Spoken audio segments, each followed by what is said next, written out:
Welcome to The Lineman Life, a podcast for power professionals. Here's your host, David Spooner.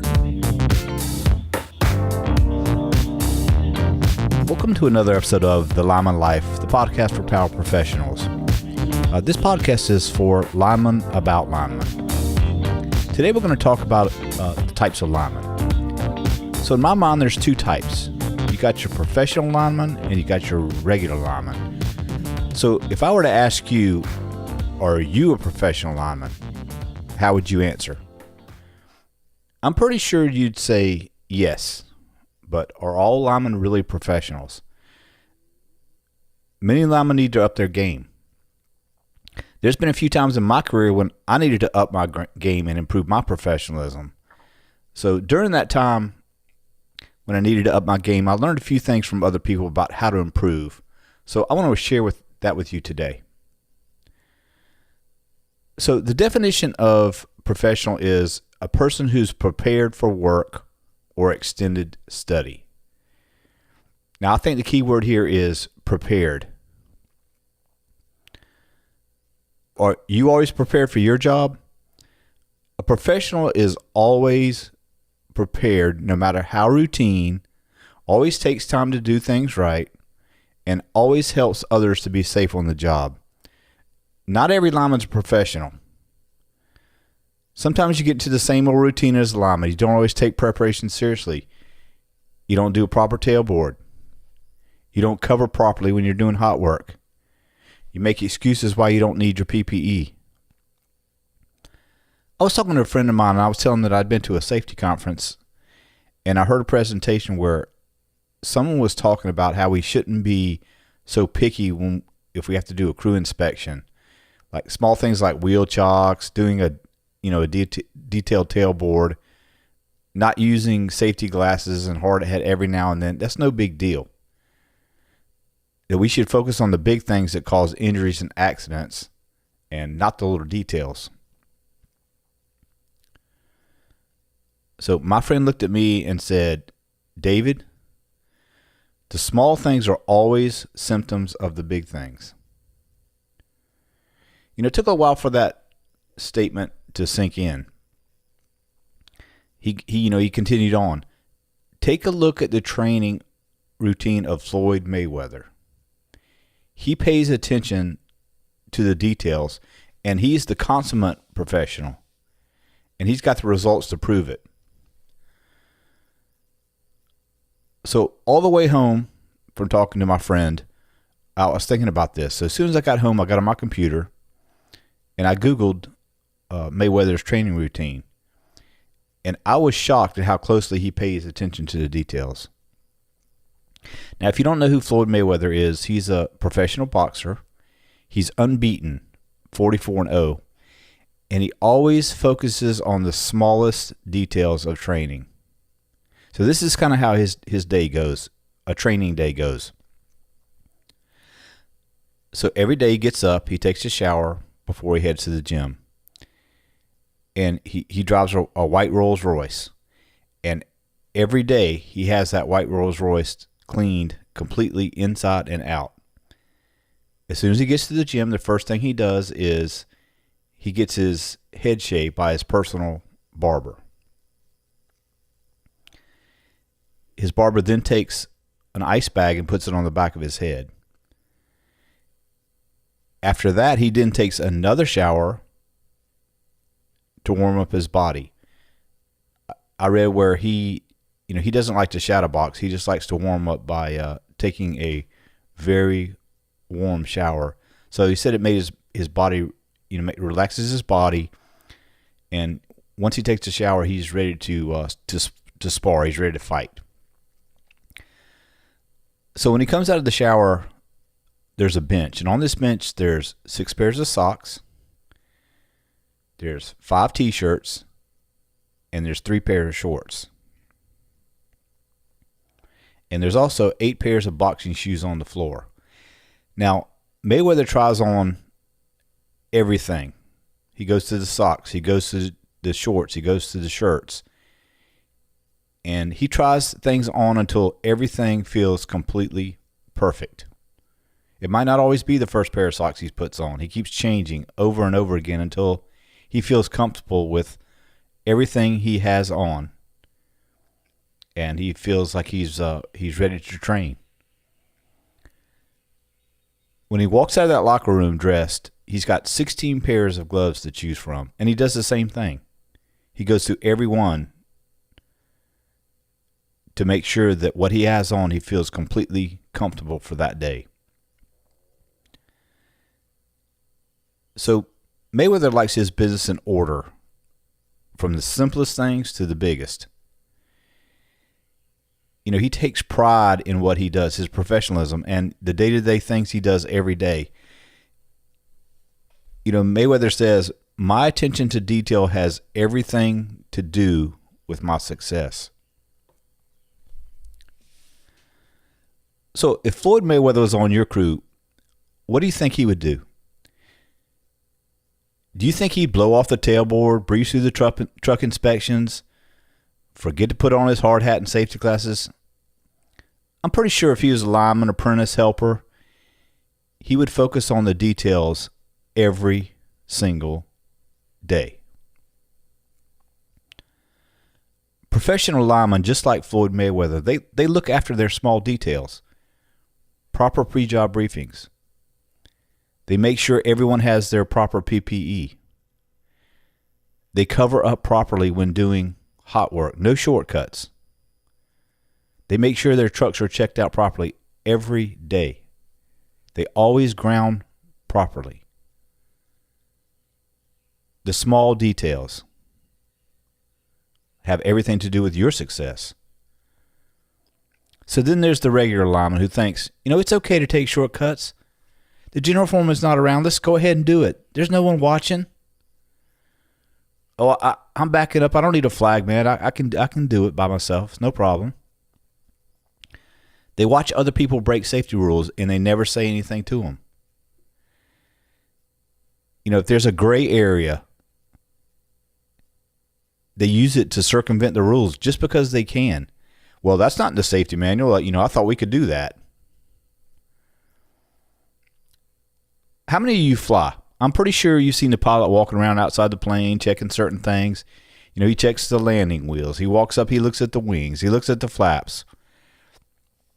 He comes back into the cockpit. You know, he's got this long checklist on a clipboard. He goes over and checks off every single item on that list. You know, it might take 30 minutes to check everything. The pilot does it every single time he takes off. So let me ask you, do you want to get on a plane if the pilot never checked it out? I'm pretty sure you wouldn't. So why would you want to go on a job and never do a tailboard, never check your trucks properly, not make sure everybody knows their role and hazards of the job you're working on? The professional leaves nothing to chance. If you're looking to up your professionalism, I've got a simple way to get started. You know, it doesn't happen overnight. It's a slow process. By trying to improve on a day-by-day basis, you can get there. You know, the other thing about taking it slow is your buddies aren't going to be ragging on you about how you're making big changes. What's he trying this week? So all of a sudden, you're Mr. Safety? You know, small changes on a daily basis, that's what leads to sustainable change in the long run. And that's what you want. So I live in Hawaii. You know, I'm a big fan of Marcus Mariota. Marcus Mariota is the starting quarterback for the Tennessee Titans in the NFL. He was raised in Hawaii, and he played for the University of Oregon. So I was reading an article about him, and he was just leaving Oregon. This is a couple years ago. He's just leaving Oregon, and he's just beginning to break into the NFL. And here's what he said. At Oregon, we have a mantra, win the day. That is how the culture at Oregon is built.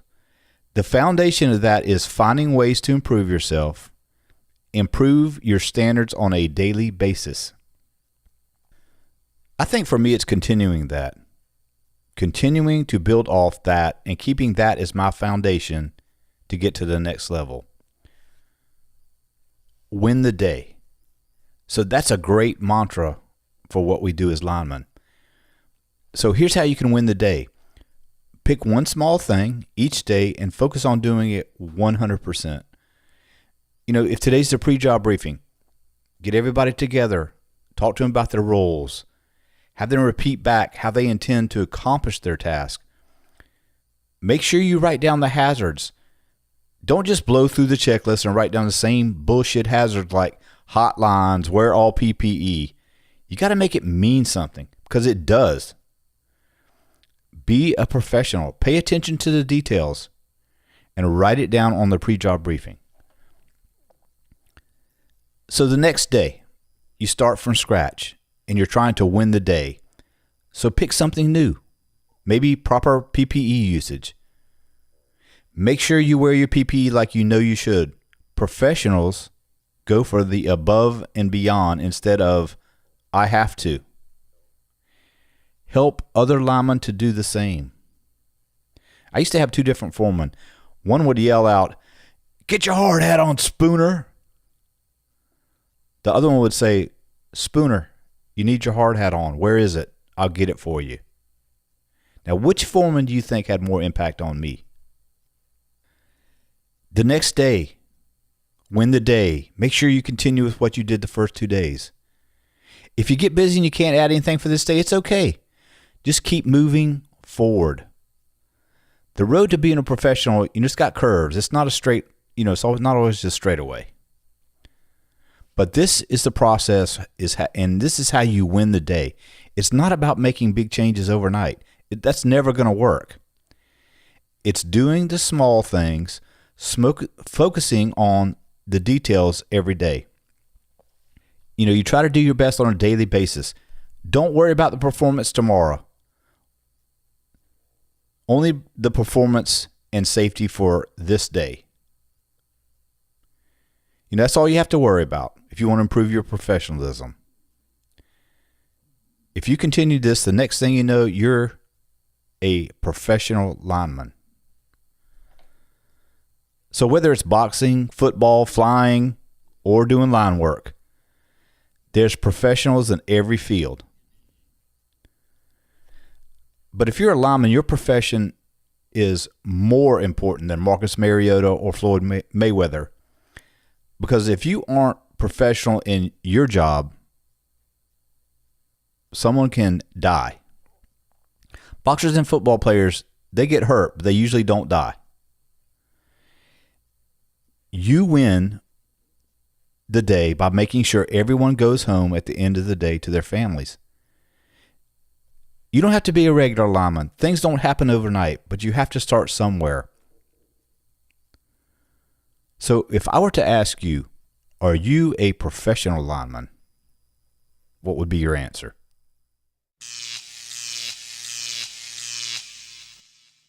We're coming to a close of another episode of the Lineman Life Podcast. Head on over to my website, thelineman.life. There you can find my email address.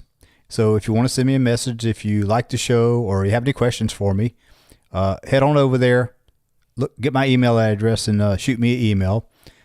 I've also got a couple free resources on the website. If you look under the free resources tab, I have just recently put up there the Ultimate Lineman Slang Dictionary. Now, I collected these terms from all over the country, from different people I know all over the place. There's over 400 lineman slang terms in there, and some of them are pretty hilarious. I learned a lot from doing it because there's some crazy linemen out there, and we got some crazy names for different things, and it's definitely not G-rated. There's some really nasty ones on there, but it, that's how we talk. So hey, it's all good. Also was talking to a friend of mine this week, and he mentioned a website to me. And this website is the NSUJL, and that stands for the National Sisterhood United for Journeyman Linemen. And the NSUJL is a 501c3. It's a nonprofit. And what they do is they assist fallen or injured IBEW linemen apprentice linemen, groundmen, operators, tree trimmers, and their spouses and minor children. If you've been in this business long enough, I'm sure you know somebody who has been severely injured or even killed. So this is a great organization that you can throw your support behind to help out your fellow brother. You know, you always hear me say, you are your brother's keeper, and we are our brother's keeper. We've got to look out for each other in this business. So head on over there. Their website is www.nsujl.org and see if you can throw them some support. I'm sure the families of these fallen linemen would appreciate it. So that wraps up another episode of the Lineman Life Podcast. As always, keep safe and remember, you are your brother's keeper. This is David Spooner saying aloha from the beautiful big island of Hawaii.